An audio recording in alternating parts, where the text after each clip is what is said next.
Sidang lanjutan perkara dugaan tambang ilegal yang menjerat sejumlah warga Kecamatan Kumai kembali digelar dengan agenda pembacaan tuntutan oleh penuntut umum. Persidangan berlangsung di ruang sidang yang dipenuhi oleh keluarga para terdakwa yang hadir untuk menyaksikan jalannya proses hukum tersebut.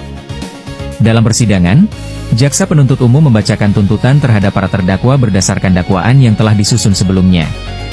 Agenda ini menjadi tahapan penting dalam rangkaian proses peradilan sebelum majelis hakim menjatuhkan putusan. Sejumlah keluarga terdakwa tampak mengikuti jalannya persidangan dengan seksama. Usai persidangan, kuasa hukum terdakwa, M. Amin, SH, menyampaikan pernyataan kepada awak media.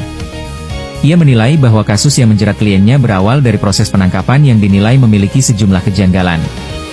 Sejak awal kami melihat adanya indikasi prosedur yang tidak berjalan sebagaimana mestinya dalam proses penangkapan terhadap para terdakwa. Hal ini menjadi perhatian serius bagi kami dalam upaya pembelaan di persidangan, ujar M. Amin. Ia juga menegaskan bahwa pihaknya akan terus mengawal proses hukum tersebut dan memastikan hak-hak para terdakwa terpenuhi sesuai dengan ketentuan perundang-undangan yang berlaku. Nama saya Advokat M. Amin. Saya dari organisasi Advokat Pratmi, Perkumpulan Advokat Muslim Indonesia. Saya dari Lembaga Bantuan Hukum Lembakum Bela Negara.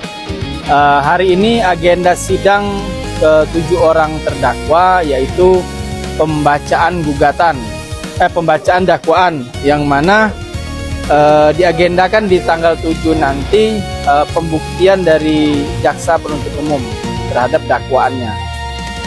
Kalau kita pelajari dari berkas perkara dan kita cocokkan dengan keterangan terdakwa, kami menilai bahwa sebenarnya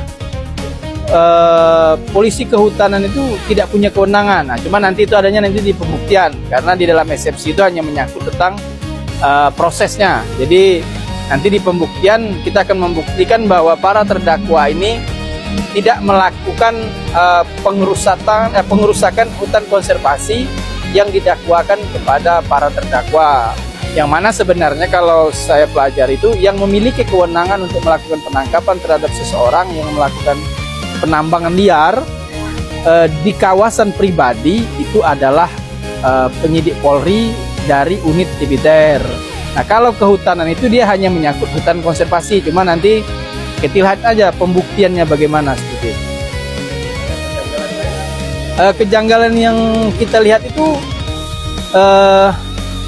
kehutanan menetapkan kawasan tempat mereka bekerja dan pemukiman warga sana itu sebagai hutan konservasi Taman Nasional Puting, hutan Puting itu sejak tahun 2019.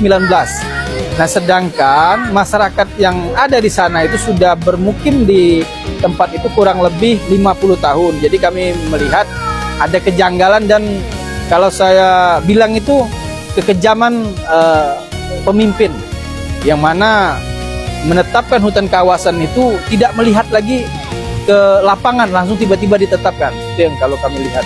Harapan saya selaku penasihat hukum terdakwa berharap nanti kepada Yang Mulia Majelis Hakim yang mengadili perkara ini dapat memberikan rasa keadilan dan dapat menegakkan hukum setegak-tegaknya sesuai dengan semboyan para penegak hukum itu fiat justitia ruat caelum, yang dalam artinya keadilan itu harus ditegakkan meskipun langit akan runtuh. Terima kasih.